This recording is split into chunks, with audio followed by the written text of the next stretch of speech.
Hello and welcome back, as this is another Sunday, it means another review, and today we're reviewing The World Beyond Season 2, Episode 6. So let's get right into this review, and I'm going to say there's a lot going for this episode, and there's a lot bad about this episode. It's kind of a mixed bag. It's not as good as last episode, but the whole kind of story of this episode is... I would split it into two plots. You have the A plot, which is everyone inside of the facility trying to figure out what's happening. And then you have the B plot, which is Elton and Will being like, oh, well, they're staying in there. What are we going to do?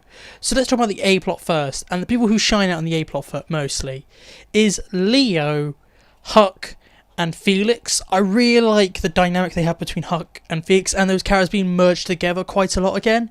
And I really like how those characters interact, and it makes for really interesting TV, because they're the two characters who are snooping around while Hope and Iris and Leo and Leo's girlfriend just kind of having a dinner. And that is quite boring, just those four characters having a dinner, until Iris kind of ruins it and just becomes annoying, and it's happening more and more and more as the episodes go by. Iris is getting more and more and more annoying, and it kind of peaks here for me, and I just can't deal with her anymore. It's got to the point where I just really hate Iris, because she's kind of out of nowhere. They're having a nice meal, and she just kind of ruins it by just going, I'm going to pick on you, to Leo's girlfriend, and I'm like, oh, and it's just so annoying, and she kind of ruins everything. She almost ruins Huck and Felix's plan, because they're meant to sit there and kind of distract the girlfriend while Huck and Felix snoop around, and she just kind of almost bullies her out of the building, and you're like, you had a plan and you almost ruined it, and it's so annoying. It's just, she's so annoying when she's on screen. She's so bad, and I feel like she's worse with Hope, and Hope's a good character. I feel like it brings Hope down to have her put with Iris, because Iris is so bad and annoying. And also, I forgot, Percy's in this, and he just kind of disappears. It's like they don't know what to do with him, so they put him in the facility, but they can't do much in the facility, so he just kind of disappeared.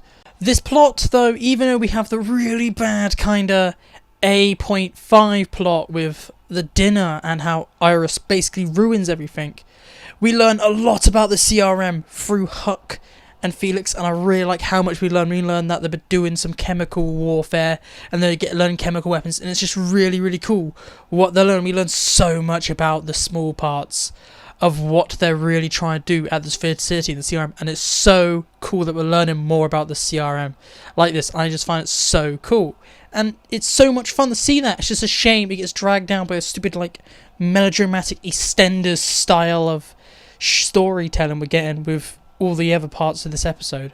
Now let's move on to the B plot, which is absolutely terrible. Basically, the B plot is Elton and Will just kind of being outside going, oh no, they're planning, what shall we do? And they're told to wait. But Will's like, I can't wait, I'm going to break in. You know, the man who's wanted dead by the CRM's going to try and break in. Yeah, smart idea. It's really stupid. And then Elton kind of does nothing again.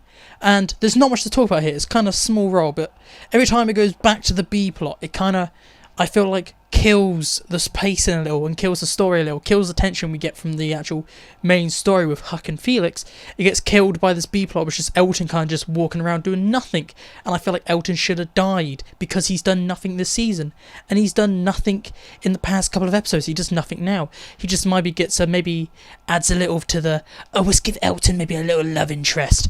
That's kind of all it happened. Oh, they held hands, we don't care, just kill off Elton because he does nothing. The ending of this plot is quite good, and I will talk about more when I talk about the ending of the episode, but the Elton and Will subplot is just really stupid, and it kills the pacing. Other than the pacing being killed by the Spee subplot, the pacing is actually really good this episode. It just moves on very fine. There's not much action, but it's just very good drama at points where it's got actors who are adults. We have this really good scene in the A plot with Leo and Leo's girlfriend. I'm never going to learn her name, and it's a very good scene of her telling what happened to her family, and I thought that was really good. And then we got Huck and Felix, that drama's good, and it's all doing well, and that makes the pacing really good. And then it just dips when it goes to the child actors. You could feel it just skirt down, put up their heels, and you're like, oh, it's the B plot, it's Elton, oh no, it's Hope and Iris just talking about how they killed a man, oh no. And it's just, the pacing just it's good until it's not good. It's very mixed. It just kind of moves on fast. I didn't feel like I was there for 2 hours. I felt like I was there for maybe 45 minutes. It was okay pacing. It's just at points it died. It was good pacing, when it worked, but then sometimes it just died. I do also want to talk about the cinematography this episode because it was quite noticeable. First of all, the first thing I did want to notice, and I do want to point out, who decided in the costumes to give Felix a striped shirt? Everyone knows, even I know, you should never wear striped clothing on a camera because it makes it looks dodgy. But Felix, he's wearing a striped jumper at the start of this episode, and you see his chest just kind of merging and having shapes. No, you should never give someone striped clothing, okay? The second point I want to point out about the cinematography being bad, okay? Who thought it was a good idea to have shaky cam at close-ups, okay? This, you have in this very sweet scene between Hope's dad, Leo, and Leo's girlfriend, just kind of talking. And it's meant to be this very nice scene, kind of sad as well, because Hope's girlfriend's talking about how she lost her family. And then all I could notice is the shaky cam going, and why is it not a still cam? Why is it not a static camera? There's no point for this shaky cam, you can see your head just kind of vibrating. Did they not have a stick to hold the camera? Did they have someone just shaking the camera? I don't understand why the camera was shaky. The camera's not normally shaky.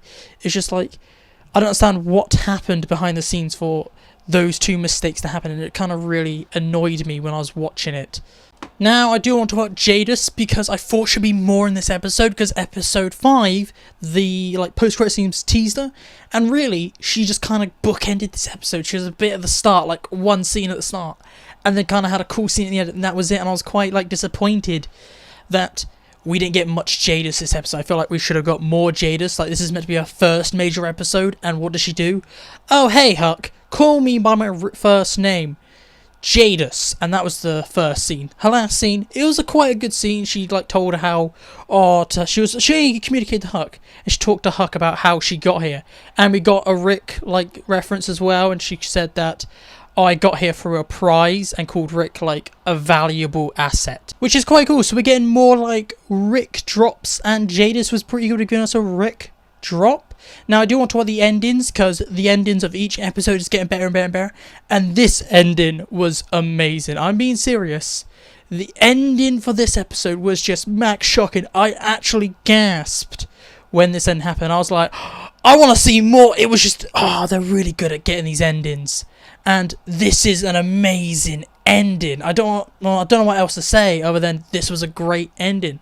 And I think endings are really important for shows because it hooks you onto the next ending. And this ending really did hook me. And I'm really happy at how good this ending is. And now let's move on to my one word / one sentence overall review. And I would say, straight up, this is an okay episode. It's not good, it's not bad, it's a decent episode.